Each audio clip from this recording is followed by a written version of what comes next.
दुनियादारी से लेकर आपकी ज़िंदगी के सपनों तक सब नश्वरता से जुड़ा है।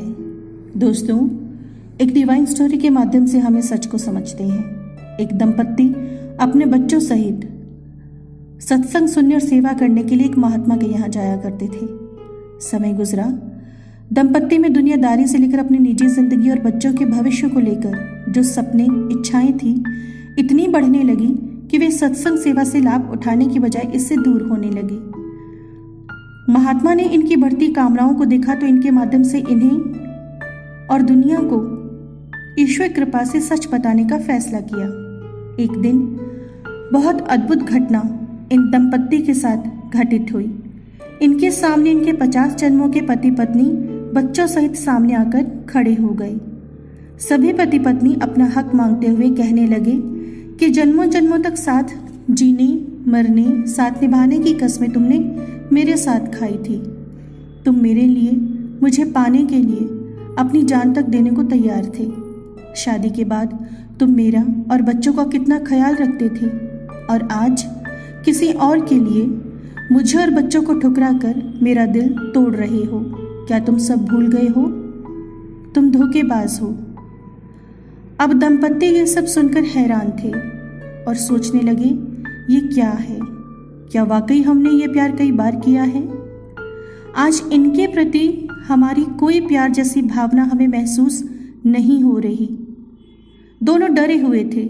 सोचने लगे, जो प्यार विवाह हमने इस जन्म में फिर से वादों के साथ किया है, अगले जन्म में ये याद रहेगा या नहीं, या फिर इस रिश्ते को भी भूलकर किसी और के साथ बस जाएंगे। यही फीलिंग हमारी तब होगी इस जन्म के रिश्ते के प्रति। इसी सोच की कश्मकश में दोनों ने परेशान होकर आंखें बंद की और सबको चले जाने को कहा। फिर कुछ समय बाद आंखें खोली, देखा सामने कोई नहीं था। दोनों महात्मा के पास पहुंचे और सारी घटना उन्हें सुनाकर पूछने लगे, हमारे साथ ऐसा क्यों हुआ?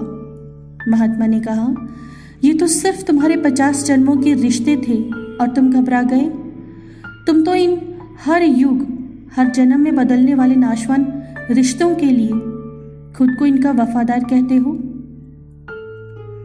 इनके प्रति ईमानदार होने का दावा करते हो। तो जाओ, अपने अनेक जन्मों के पति पत्नी और बच्चों को स्वीकार करो। तुम्हारी भावनाओं को क्या हो गया? मैं इनका हूं ये मेरे हैं, या मैं इनकी हूं ये मेरे हैं?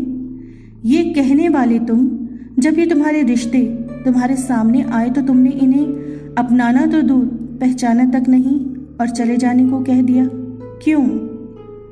क्या तुम्हें इनके साथ जुड़े तुम्हारे सपने, तुम्हारा मोह याद नहीं? भूल गया? तुम्हें याद क्यों नहीं है? क्योंकि इस जन्म में तुम्हारा कमिटमेंट कहीं और हो गया और जरूरत उससे पूरी हो रही है। इन रिश्तों के लिए सारी भावनाएं भी बदल गई। दिल से अपनाए इन रिश्तों के नाम रूप जन्म मिटते ही सब मिट गया। इंसान जन्मों जन्मों तक साथ निभाने की बातें और बड़े बड़े वादे करता है, कस्में खाता है, पर कभी ये नहीं सोचता अगर उन सभी मनपसंद रिश्तों को तुम्हें तब लौटा दिया जाए जब तुम्हारा जन्म और हालात सब बदल चुके हों, तो क्या तुम्हें सच में कोई खुशी होगी? हर जन्म में तुम्हारी कहानी और पात्र कर्मों के अनुसार बदल जाते हैं। ये जरूरी नहीं है कि इस जन्म में आप जिनके साथ हैं अगले जन्म में भी उनके साथ होंगे। इंसान इन बदलने वाली कहानी और पात्रों में उलझा अपने भीतर की दिव्यता की तरफ कभी ध्यान नहीं देता, जो हमारे लिए कभी नहीं बदलती, ना हमें भूलती है। बाकी सब तुम्हारे रिश्ते जब तक जिंदगी है तभी तक साथ हैं।